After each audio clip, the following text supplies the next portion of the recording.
So now I am going to check his cosmic energy, that is this part of the body, and then talk about his house. Let us see how far we can go. ठीक है, तो the antenna movement showed me around 25%.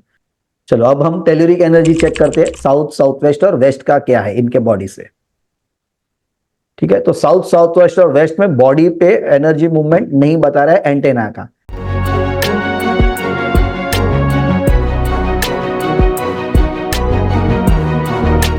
तो yes Vishnu Kumar ji, give me permission to check your energy. Yes, sir, please.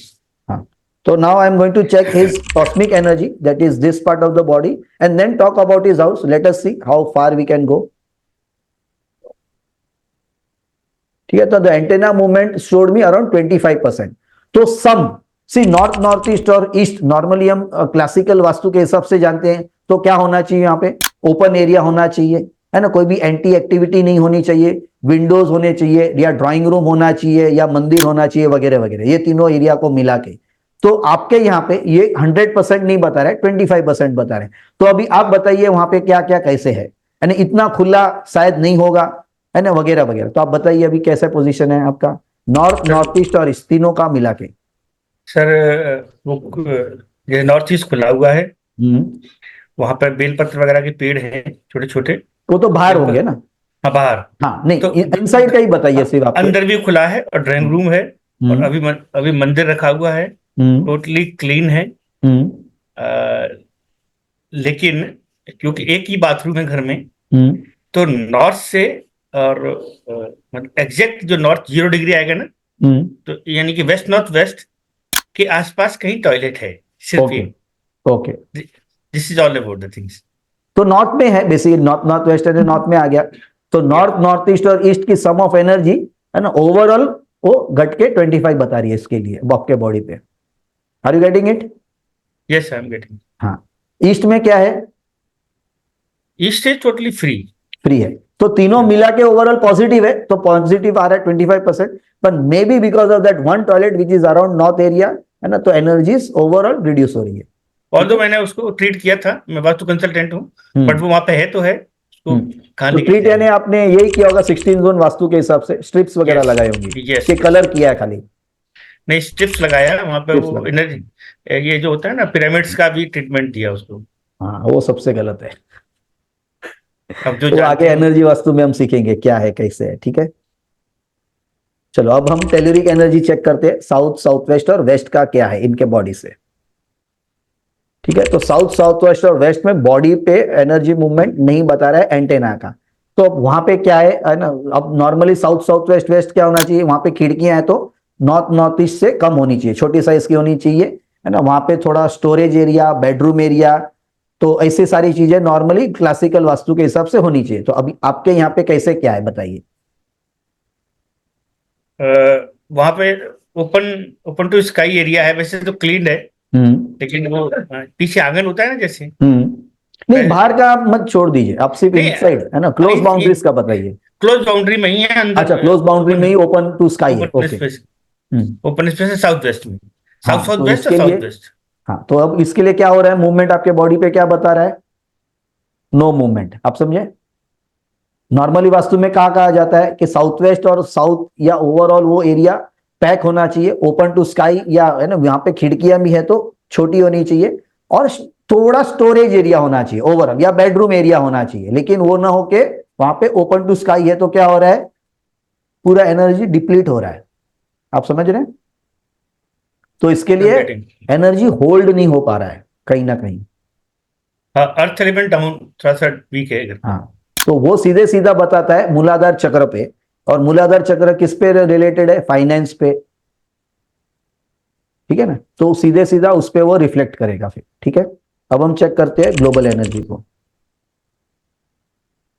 Brahmasthan basically, है ना, body से हम check करेंगे ब्रह्मस्थान की एनर्जी. ठीक है, तो उसमें अच्छा मूवमेंट आ रहा है ना, ऑलमोस्ट 40-45% पॉजिटिव है. तो ओवरऑल आपका सेंट्रल पार्ट, है ना, सेंटर का जो एरिया है वो अच्छा है, खुला है, वहां पे डिस्टर्बेंस कम से कम है. ऐसा है? डिस्टर्बेंस ही नहीं है, कुछ भी नहीं, कुछ भी नहीं है ना, अच्छा है एरिया पूरा. तो बॉडी पे से चेक करके हमको ये समझ में आ रहा है कि ओवरऑल इनका सेंट्रल पार्ट जो है वो अच्छा है, वहां पे है ना। नॉर्मली अगर अपार्टमेंट्स होते हैं और अगर वॉकवे है तो क्या होते हैं, वॉल्स आने पे वो कम हो जाता है, ये हो जाता है, तो वैसे यहाँ पे इनका नहीं है, या कम से कम वहां पे डिस्टर्बेंस है, ठीक है। लेकिन जो ज्यादा डिस्टर्बेंस है वो south south west west area में है इनके। नॉर्थ नॉर्थ ईस्ट और ईस्ट अच्छा है, ओपन है, लेकिन एक टॉयलेट आने के कारण वहां पे भी एनर्जी लो हो रही है।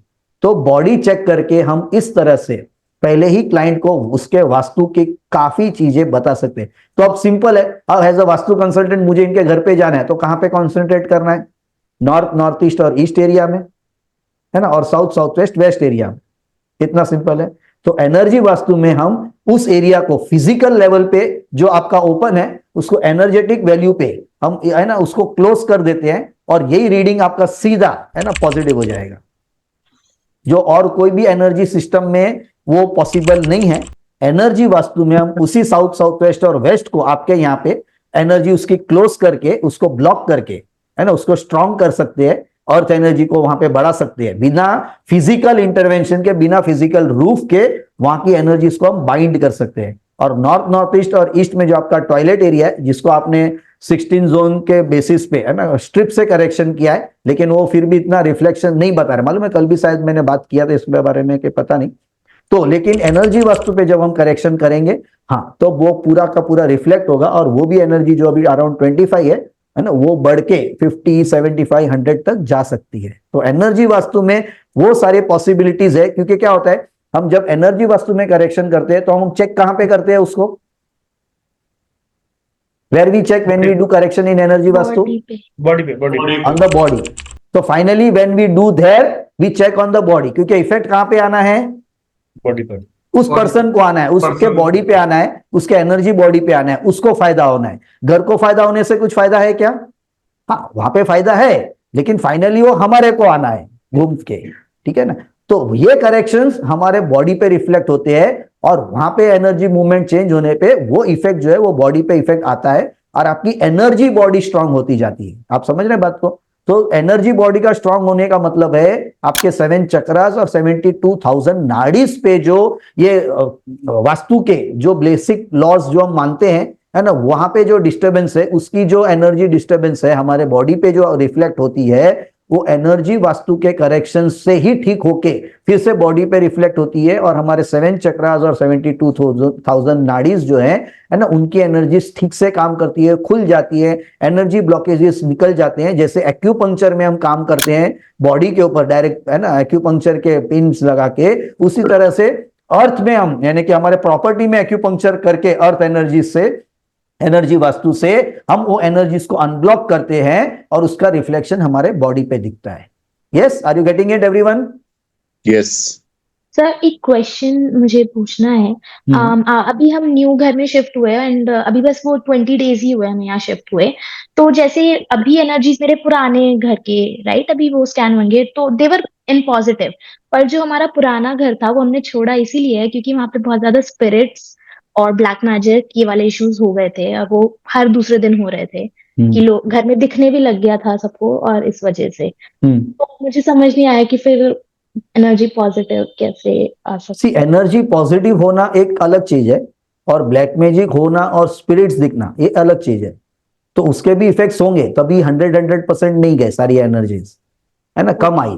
पर because when I am checking your body, है ना, तो basically it is more so showing about your body, but we are trying to correlate that with your house. And normally when we check body, तो normally what we do is we check of the main person, है ना, not of any person of the house and tell about the house.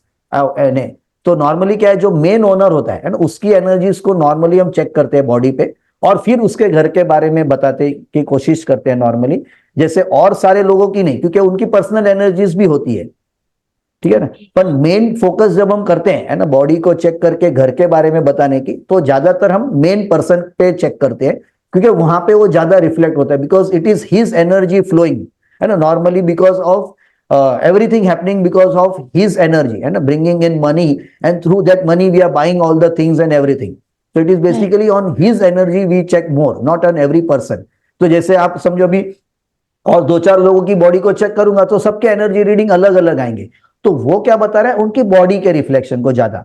जब हम main person को check करते हैं तो वहां से हम बॉडी को हम कोरिलेट करते हैं नॉर्मली घर के साथ, क्योंकि उनकी बॉडी के हिसाब से है ना वो पूरा अगर हम ज्यादा डीप में कोई भी कंसल्टेशन करते हैं तो एस्ट्रो वास्तु यूज करते हैं, ये यूज करते हैं सारा कुछ, तो it is more we are concentrating on one person, because it is not practical to bring on every person chart and then design house, वो प्रैक्टिकली नहीं होता है ना करना, ठीक है ना। तो एक पर्सन पे हम ज्यादा कॉन्सेंट्रेट करते हैं जो मेन अर्निंग पर्सन होता है उस हिसाब से।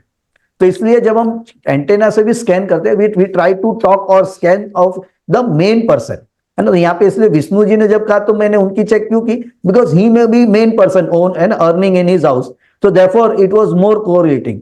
पर यहीं पे अगर मैं किसी और की करता तो शायद वो इतना स्ट्रांगली सारे मेरे जो भी मैंने क्वेश्चंस के पूछे इनको, है ना, विद आफ्टर चेकिंग, वो शायद इतने राइट ना भी आते, देयर मे बी चांसेस ऐसा।